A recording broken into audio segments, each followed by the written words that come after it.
Hello friends, welcome back my YouTube channel. Gruhalakshmi ಯೋಜನೆ ಮತ್ತೊಂದು ವಿಡಿಯೋಗೆ ನಿಮಗೆಲ್ಲರಿಗೂ ಸ್ವಾಗತ ಸುಸ್ವಾಗತ. ಯಾರೆಲ್ಲ 4ನೇ ಕಂತಿನ ಹಣಕ್ಕೋಸ್ಕರ ಕಾಯ್ತಾ ಇದ್ರು ಅವರಿಗೆ ತುಂಬಾ ಗುಡ್ ನ್ಯೂಸ್ ಅಂತ ಹೇಳ್ಬೋದು. ಬನ್ನಿ, ಹಾಗಾದರೆ ಗೃಹಲಕ್ಷ್ಮಿ ಯೋಜನೆ 4ನೇ ಕಂತು ಹಣ ಬಿಡುಗಡೆ ಮಾಡಿದ್ದಾರೆ.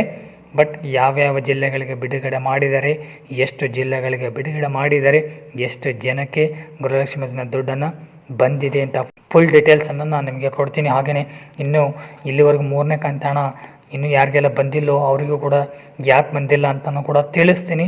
ವಿಡಿಯೋನ ಸ್ಟಾರ್ಟ್ ಮಾಡೋಣ. ವಿಡಿಯೋ ಸ್ಟಾರ್ಟ್ ಮಾಡೋದಕ್ಕಿಂತ ಮುಂಚೆ ಇನ್ನೂ ನಮ್ಮ ಚಾನಲ್ ಯಾರೆಲ್ಲ ಸಬ್ಸ್ಕ್ರೈಬ್ ಮಾಡೋದು ನೋಡ್ತಾಯಿದ್ರು ಪ್ರತಿಯೊಬ್ಬರು ಕೂಡ ಸಬ್ಸ್ಕ್ರೈಬ್ ಮಾಡ್ಕೊಳ್ಳಿ. ಹಾಗೆಯೇ ಪಕ್ಕದಲ್ಲಿರುವಂಥ ಬೆಲ್ ಐಕನ್ನು ಕೂಡ ಪ್ರೆಸ್ ಮಾಡಿ ಅಂತ ಹೇಳ್ತಾ ಇದ್ದೀನಿ. ಬನ್ನಿ, ಹಾಗಾದರೆ ವಿಡಿಯೋನ ಸ್ಟಾರ್ಟ್ ಮಾಡೋಣ. ಯಾಕೆ ಗೃಹಲಕ್ಷ್ಮಿ ಯೋಜನೆ ದುಡ್ಡನ್ನು ನಿಮಗೆ ಇಲ್ಲಿವರೆಗೂ ಬರ್ತಾ ಇಲ್ಲಪ್ಪ ಅಂತಂದರೆ, ನಿಮ್ಮದು ಬ್ಯಾಂಕ್ ಖಾತೆಗೆ ಆಧಾರ್ ಲಿಂಕ್ ಆಗಿರಲ್ಲ, ಇಲ್ಲಪ್ಪ ಅಂದ್ರೆ ಆಧಾರ್ ಸೀಡಿಂಗ್ ಆಗಿರಲ್ಲ, ಸೊ ಬ್ಯಾಂಕ್ ಆ್ಯಕ್ಟಿವ್ ಆಗಿರಲ್ಲ. ಈ ಒಂದು ರೀಸನಿಂದ ನಿಮ್ಮದು ದುಡ್ಡನ್ನು ಬಂದಿರಲ್ಲ. ನಿಮ್ದು ಇದೆಲ್ಲ ಸರಿ ಇದ್ದು ಕೂಡ ನಿಮ್ಗೆ ದುಡ್ಡು ಬಂದಿಲ್ಲಪ್ಪ ಅಂತಂದರೆ ಅದು ಸರ್ಕಾರದ ನೆಟ್ವರ್ಕ್ ಇಶ್ಯೂಯಿಂದ, ತಾಂತ್ರಿಕ ದೋಷದಿಂದ ದುಡ್ಡನ್ನು ಬಂದಿರಲ್ಲ. ಓಕೆನಾ, ಇದೇ ಒಂದು ರೀಸನ್ ಆಗಿರುತ್ತೆ. ಬಟ್ ನೀವು ವರಿ ಮಾಡ್ಕೋಬೇಡಿ, ಪ್ರತಿಯೊಬ್ಬರು ಕೂಡ ಸರ್ಕಾರನೇ ತಿಳಿಸ್ತಾ ಇದೆ, ನಿಮ್ಮದೇನೇ ಪ್ರಾಬ್ಲಮ್ ಇದ್ದರೂ ಕೂಡ ನಾವು ಡಿಸೆಂಬರ್ ಒಳಗಡೆ ಈ ಸಮಸ್ಯೆಗಳನ್ನು ಪರಿಹಾರ ಮಾಡಿ ನಿಮ್ಮ ಅಕೌಂಟಿಗೆ ದುಡ್ಡನ್ನು ಜಮಾ ಮಾಡ್ತೀವಿ ಅಂತ ತಿಳಿಸ್ತಾ ಇದ್ದಾರೆ. ಇವಾಗ ಆ ಥರ ಲಿಂಕ್ ಆಗದೆ ಇರುವಂಥ ಎಷ್ಟು ಜನರು ಇದ್ದಾರಪ್ಪ ಅಂತಂದ್ರೆ, ಒಂದು 5.5 ಲಕ್ಷ ಜನರು ಇಂಥ ಏನಪ್ಪ ಅಂತಂದ್ರೆ ಆಧಾರ್ ಕಾರ್ಡು ಲಿಂಕ್ ಆಗಿಲ್ಲ ಬ್ಯಾಂಕಿಗೆ. ಓಕೆನಾ, ಇಂಥವರು ಒಂದು 5.5 ಲಕ್ಷ ಜನರು ಇದ್ದಾರೆ.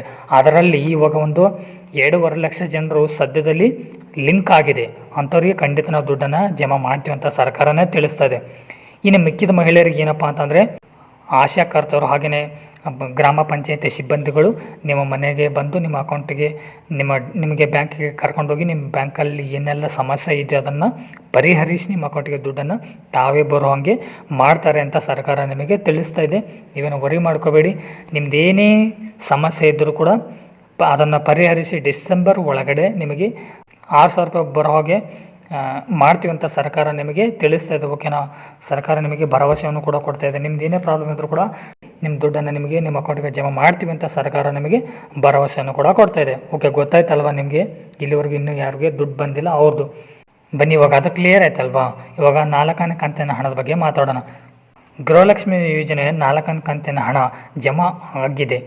ಮೊದಲ ಹಂತದಲ್ಲಿ 15 ಜಿಲ್ಲೆಗಳಿಗೆ ಬಿಡುಗಡೆ ಮಾಡಿದರೆ, ಇನ್ನು ಡಿಸೆಂಬರ್ 20 ತಾರೀಕು ಒಳಗಾಗಿ ಪ್ರತಿಯೊಬ್ಬರ ಖಾತೆಗೆ 4ನೇ ಕಂತಿನ ಹಣ ಕೂಡ ಜಮಾ ಮಾಡ್ತೀವಿ ಅಂತ ಸರ್ಕಾರ ತಿಳಿಸ್ತಾ ಇದೆ. ಬನ್ನಿ, ಹಾಗಾದರೆ ಇವಾಗ ಯಾವುವು 15 ಜಿಲ್ಲೆಗಳಂತ ತಿಳಿಸ್ತೇನೆ. First one Chitradurga, Bengaluru, Kolar, Mandya, Belagavi, Bagalkot, Dharwad, Hassan, Bijapur, Uttara Kannada, Davanagere, Gadag, Raichur, Kalaburagi, Mysuru. ಈ 15 ಜಿಲ್ಲೆಗಳಿಗೆ 4ನೇ ಕಂತಿನ ಹಣ 1ನೇ ಹಂತವಾಗಿ ಬಿಡುಗಡೆ ಮಾಡಿದ್ದಾರೆ. ಓಕೆ, ಗೊತ್ತಾಯ್ತಲ್ವ? ಈ 15 ಜಿಲ್ಲೆಗಳಿಗೆ ಬಿಡುಗಡೆ ಮಾಡಿದ್ದಾರೆ 4ನೇ ಕಂತಿನ ಹಣ. ಯಾರೆಲ್ಲ ಈ ಜಿಲ್ಲೆದವರು ವಿಡಿಯೋನ ನೋಡ್ತಾ ಇದ್ರು, ನನ್ನ ವಿಡಿಯೋನ ನೀವೇನು ಮಾಡಬೇಕು, ಲೈಕ್ ಮಾಡಬೇಕು. ಯಾಕಪ್ಪ ಅಂತಂದರೆ ನಿಮ್ಮ ಜಿಲ್ಲೆಗಳಿಗೆ ಮೊದಲ ಆದ್ಯತೆಯನ್ನು ಕೂಡ ಕೊಟ್ಟಿದ್ದಾರೆ. ಇನ್ನು ಮಿಕ್ಕಿದ ಜಿಲ್ಲೆಗಳಿಗೆ ಹಂತವಾಗಿ ದುಡ್ಡನ್ನು ಜಮಾ ಮಾಡ್ತೀವಿ ಅಂತ ಸರ್ಕಾರ ತಿಳಿಸ್ತಾ ಇದ್ದಾರೆ. ಸೊ ಓಕೆ, ವರಿ ಮಾಡ್ಕೋಬೇಡಿ. ಪ್ರತಿಯೊಬ್ಬರು ಕೂಡ ಏನೇ ಸಮಸ್ಯೆ ಆದರೂ ಕೂಡ ಅದನ್ನು ಪರಿಹರಿಸಿ ಡಿಸೆಂಬರ್ ಒಳಗಡೆ ಪ್ರತಿಯೊಬ್ಬರ ಅಕೌಂಟಿಗೆ ಕೂಡ ನಾವು ದುಡ್ಡನ್ನು ಜಮಾ ಮಾಡ್ತೀವಿ ಅಂತ ಸರ್ಕಾರ ತಿಳಿಸ್ತಾ ಇದೆ. ಸೊ ಇದಾಗೈತೆ ವೇತನ ಅಪ್ಡೇಟು. ಈ ವಿಡಿಯೋದ ಮುಖಾಂತರ ನಿಮಗೆ ಏನಾದರೂ ಯೂಸ್ಫುಲ್ ಅನಿಸಿತಪ್ಪ ಅಂತಂದರೆ ವಿಡಿಯೋನ ಲೈಕ್ ಮಾಡಿ, ಇಲ್ಲಪ್ಪ ಅಂತಂದರೆ ಡಿಸ್ಲೈಕ್ ಮಾಡಿ. ಇದೇ ರೀತಿ ಅಪ್ಡೇಟ್ಸ್ಗಳು ಬೇಕಪ್ಪ ಅಂತಂದರೆ ನಮ್ಮ ಚಾನಲನ್ನು ಸಬ್ಸ್ಕ್ರೈಬ್ ಮಾಡ್ಕೊಳ್ಳಿ. ಏನಾದರೂ ನಿಮಗೆ ಡೌಟ್ಸ್ಗಳಿದ್ದರೆ ಕಮೆಂಟ್ ಮುಖಾಂತರ ಕಮೆಂಟ್ ಮಾಡಿ ಅಂತ ಹೇಳ್ತಾ ಈ ವಿಡಿಯೋನ ಇಲ್ಲಿಗೆ ಮುಗಿಸ್ತಾ ಇದ್ದೀನಿ. ಮತ್ತು ಇದೇ ರೀತಿ ಮುಂದಿನ ವಿಡಿಯೋದಲ್ಲಿ ಸಿಗ್ತೀನಿ. ಅಲ್ಲಿವರೆಗೂ ಎಲ್ಲರಿಗೂ ಬಾಯ್.